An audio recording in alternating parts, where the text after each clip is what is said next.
How's it going, everyone? Welcome back to Keyboard Gaming. Everyone who's owned a Nintendo console at one point knows just how expensive those games can be. Nintendo games rarely go on sale, and when they do, the prices usually aren't that much lower than normal.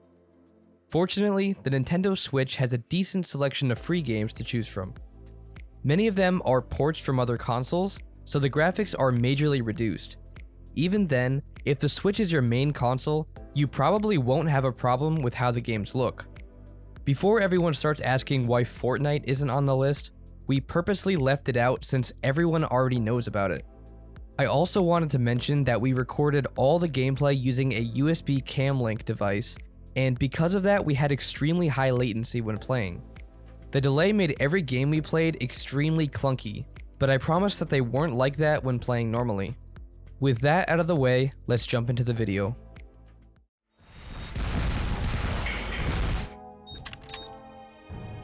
Kitten Squad is a simplistic twin-stick shooter. The idea of the game is that you take control of a peaceful little cat, and you use advanced weaponry to destroy hordes of enemies that threaten the gentle animals. I found the game to be very similar to games like The Binding of Isaac, which is a game that I really enjoy. You get tons of creative weapons such as carrot launchers, and there's non-stop action from the start of the game. But I do have to say that this game is extremely difficult. I found myself dying very quickly from all the different enemies on screen. There isn't a whole lot to say about it since it's not a very complicated game, but the chaos that can happen is pretty enjoyable.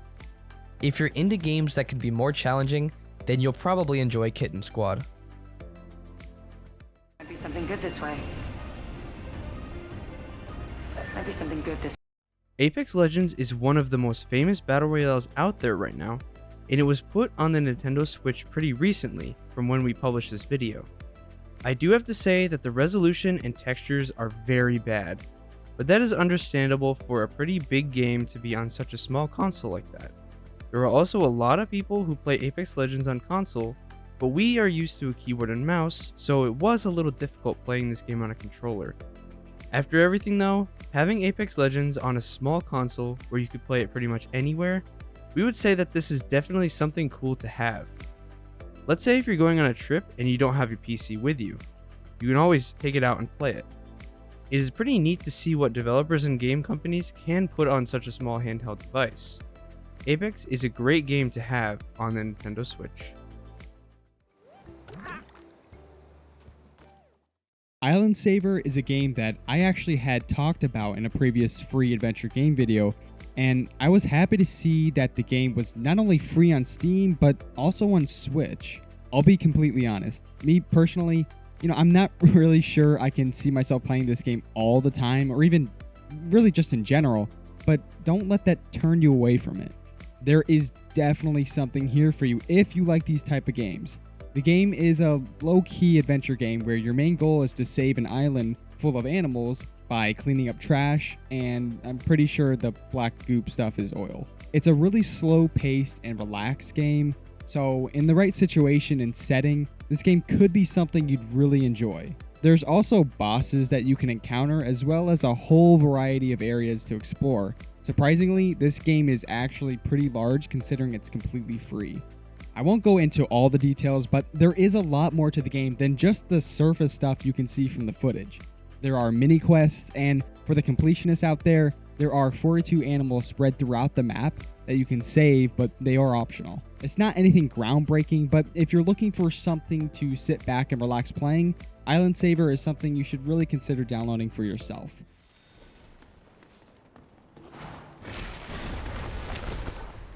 Spellbreak is a battle royale game that introduces some really interesting wizard and spell mechanics. The graphics are very similar to Breath of the Wild, and surprisingly, it felt really great to play on a Switch. Now, I'm not the biggest fan of battle royale games, but the theme of casting spells made it feel like an entirely new experience. You get 2 different spells on each hand with different types of gauntlets, and you can combine these spells for devastating damage. To give you an example, you can throw down a giant ball of acid and then throw down a wall of fire. Those 2 spells will combine to become a giant toxic fireball that will wreck enemies. With my limited playtime, I barely scratched the surface. There are tons of things to unlock and spells to discover, giving you many hours of fun. For a port of a console and PC game, Spellbreak was surprisingly optimized for the Switch. The resolution was dumbed down quite a bit, but besides that, it felt like it was a natural fit for this console. If you're a fan of any type of battle royales, then I think you'll enjoy Spellbreak.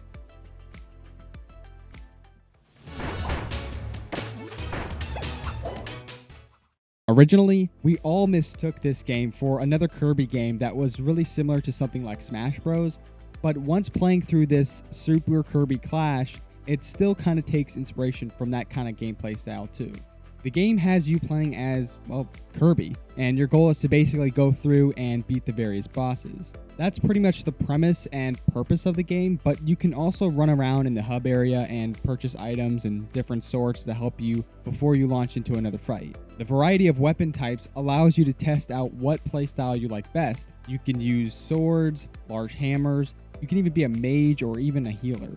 I honestly wasn't expecting that kind of variety when I was first going into it, but I really enjoyed that aspect of the game. It's also important to mention that the game is also co-op and online multiplayer, so you can join up with your friends online or play with friends or family on the same console. This is also why I thought the different fighting types was really cool.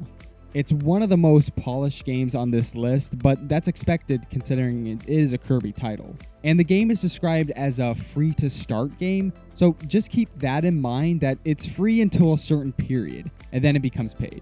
Still, considering you can play locally and online with friends, this game is something I think is still worth downloading.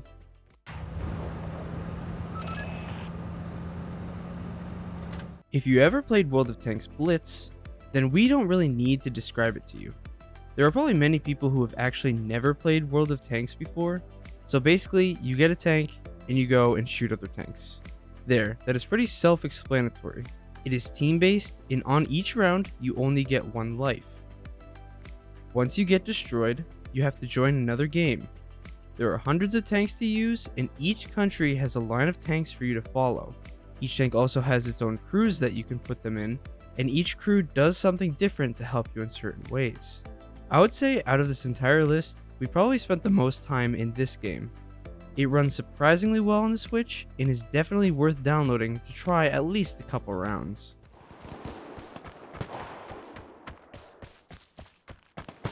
Vigor is a third-person looter shooter with several different game modes to choose from.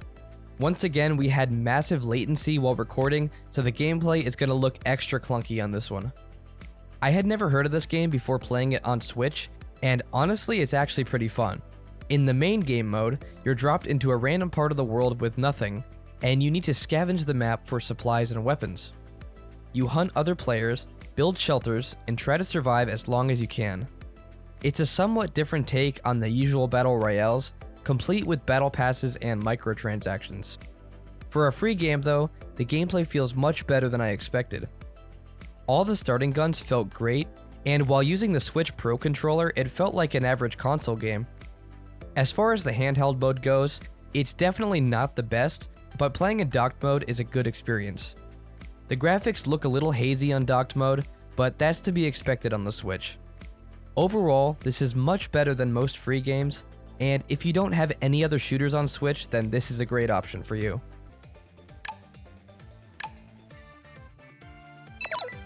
If you have ever played any sort of Bomberman game, you will know that this is one of those games that can be fun, but also very frustrating at times.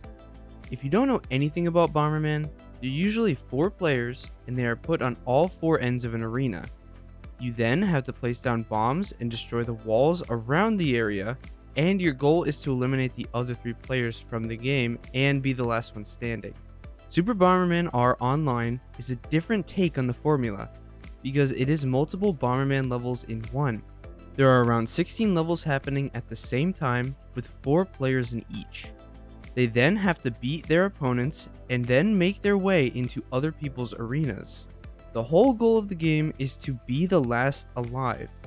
It's actually pretty difficult, but if you like any sort of Bomberman game, then you will definitely enjoy this one. Team KO. Round 1. And closing in on the last game of the list, Knockout City is probably the game that I had the most fun playing.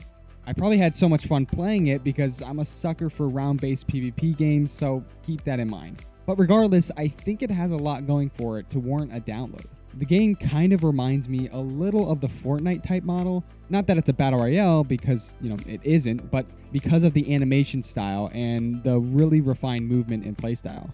The premise of the game is there are two teams, red and blue, and the main mode is a 3v3 or 4v4, where your main goal is to eliminate the other within, I believe, 3 or 4 rounds. The gameplay is extremely solid here, and just a side note, if you are playing on Switch, just keep in mind that the game has a crazy amount of aim assist. It's practically aim lock. There are different types of dodgeballs to throw, and you also have the ability to catch the dodgeballs too.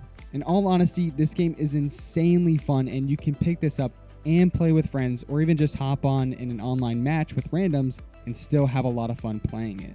Knockout City was really surprising and is a must-have if you're looking for a free multiplayer game. And that's going to do it for this video. If you enjoyed the content and want to see more videos like this, a like and subscribing to the channel helps us out a lot. Also, feel free to leave a comment with a suggestion on a game or a list you'd like us to look into.